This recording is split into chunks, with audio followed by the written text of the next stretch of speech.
Greetings everyone, Slizzle466 here. We're halfway through March 2021. Whether you're going for Legend or maybe at Legend and looking to climb, I've got some decks to share with you in this video. Some of them meta, some of them off meta. And we start off with Odd Demon Hunter. So Odd Demon Hunter, it's not the best deck ever, but if you want to get your Demon Hunter wins in, if you haven't got to your 500 or 1000 wins yet, Odd Demon Hunter would be the way to go. As you can see here, 22 1-drops, which is quite a lot. You've got some very nice synergy with your Stilt Stepper, and basically just don't trade very much with this deck. Just go face a lot and you get a lot of wins. Looking at Druid, we have Malagos Druid. So this is a list that evolves around a combo where you play Aviana, followed by Innovate or Lightning Bloom, so that you can play out your Coon for 1 mana, you refresh your mana crystals, and then you can go Malygos, Sathravar, maybe a Kael'thas for draw, and basically kill your opponents with a couple of cheap spells. You've also got a Geppetto in here, which helps you cheat out your combo a little bit earlier. For example, you might draw Aviana off your Geppetto, making her 1 mana, which means that you don't need the Coon. We've also got Token Druid. This is the best aggressive type of Druid deck you want to play right now. I would be playing this over Aggro Druid. It can generate boards a lot faster because of the Lunar Eclipse and the Solar Eclipses.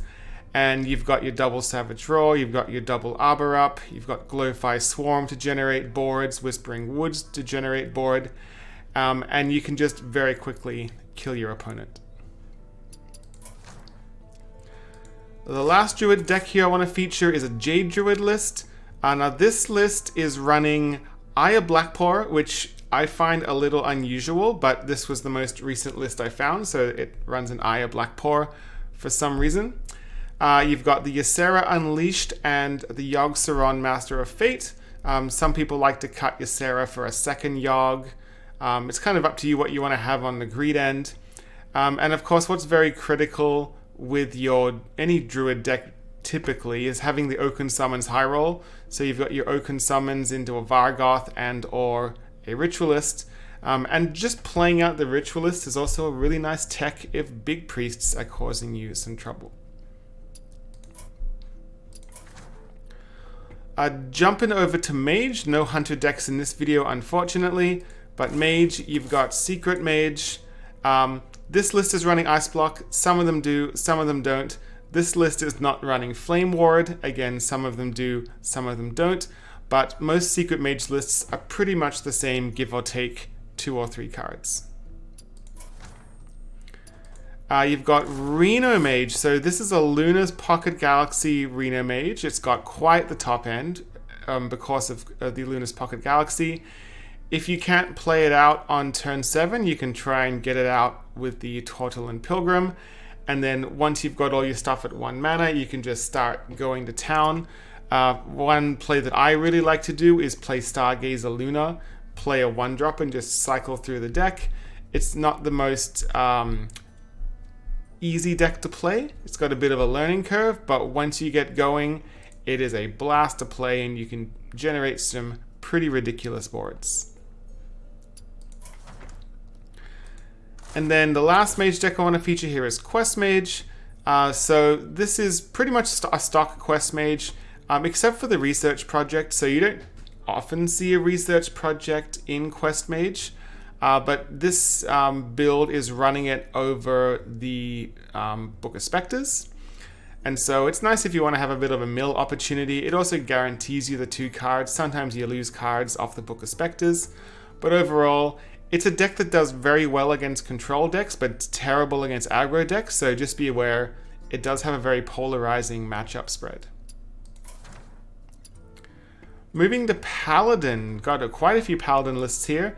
We've got Odd Paladin by Bodybuilder. This is a list that I took to Legend on my NA account. Once I hit Diamond 5, I actually had a 13 win streak with this deck. It took me a little longer to finally get there. I had something like a 78% win rate, but 13 wins in a row with this made me very happy. As for anything special about the list, nothing really. It's odd Paladin. Some people like to run an AAEBAZICAA, others don't. But personally, I think this is the best list you'd want to go with. I like a single Divine Favor. I like a single Blessing Authority. Overall, it's pretty good. This is a bit of an experimental list. This is an aggro Paladin.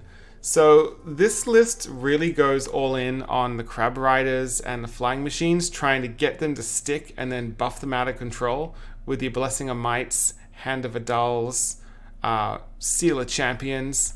If that doesn't work, you've got the Charge off Chillblade, you've got the Charge off Leroy, you've got Rally to bring back some of the cheaper minions, Lower Theb to Stall. Just a fun deck if you want to try something a little bit different. And the last Paladin deck I want to feature is Murloc Paladin by Oeltonho. He's been refining this deck on a day-by-day basis at High Legend.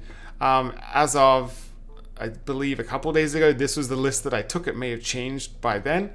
But if you're not familiar with this list, basically what you do is you want to get your Prismatic Lens played as early as possible so that you can get your Tip the Scales cost swapped with something cheaper in your deck. You've also got the High Abyss Allura, which you can also use to trigger off the Tip the Scales or a Prismatic Lens. It basically generates ridiculous boards out of nowhere, and you can sneak in lethals quite consistently. Moving to Priest, we've got the typical 2 Priest decks. There's nothing too innovative with Priest right now. So you've got Reno Priest by PjAwA. This is his list he takes to High Legend consistently every month. It's pretty stock. There's nothing too adventurous in it. There is a Gluttonous Ooze for the rogues because Kingsbane rogues can be pretty troublesome for Reno Priest. But otherwise, it's just a solid list. It's nothing too greedy. It'll get the job done. Big Priest, this is a list from the Vicious Syndicate Wild Meta Report. Again, there's nothing particularly fancy about this list. It is running an Idol of Yashaj, which is a little bit greedy, but I am happy that it's not running a Ziliax. I find that Ziliax, although it's really good against Mage, it can really be clunky against slower matchups. But otherwise, this is a data-driven version of Big Priest, and probably the best way to go.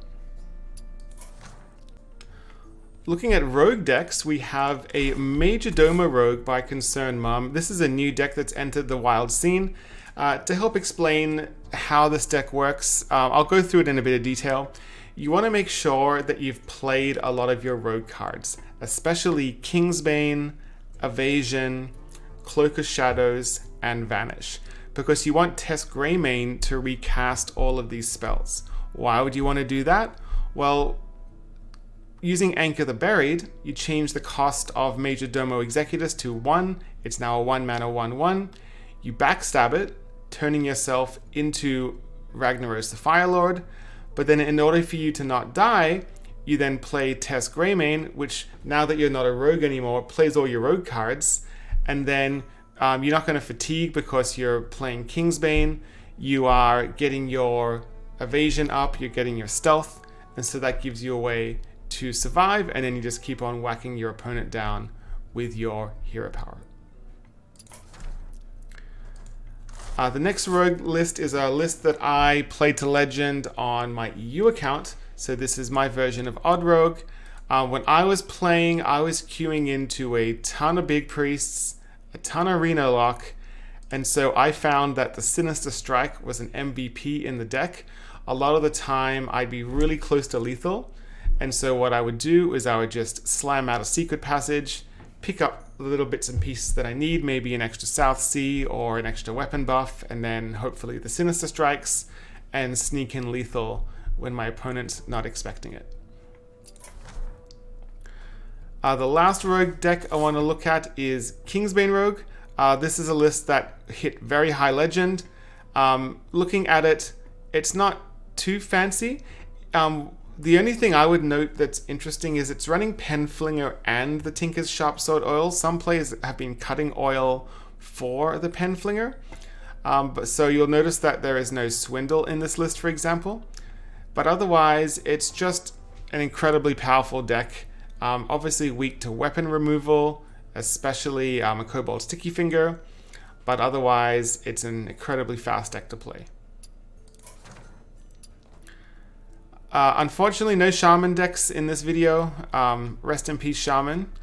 Moving on to Warlock, we have a Demon Warlock. So here's something new.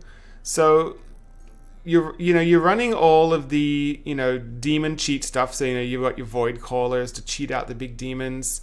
You've got your Blood River Gul'dan to bring them back. You've got your N'Zoth the Corruptor to bring her back. But instead of playing the Reno lock game, you're just going for the crazy amount of demons game. You've also got the Envoy Rustwicks in here just to give you some extra greed. And, free admission helps you draw some demons, reduce their costs. It's a pretty fun list, and if you want to play something a little bit different and you don't want to play Reno lock or Cube lock, this will be a really fun deck to try out. The next Warlock deck I want to feature is Darkglare Warlock. Now, there are lots of different versions of Darkglare floating around. This list is not running Zephyrus, for example. Some people like to run it, others don't. You'll also see there's no Cult Neophyte in this list. Again, some people like to run it, some people don't. But otherwise, it's Darkglare Warlock. It's an incredibly powerful deck. Not the easiest to pilot, but once you get the hang of it, it's incredibly powerful. And the last deck I want to feature is a Pirate Warrior by AAEBAZICAA. This list I took to Legend on my Asia account, and it's pretty sleek. A lot of people don't play Pirate Warrior, and I think it is really strong.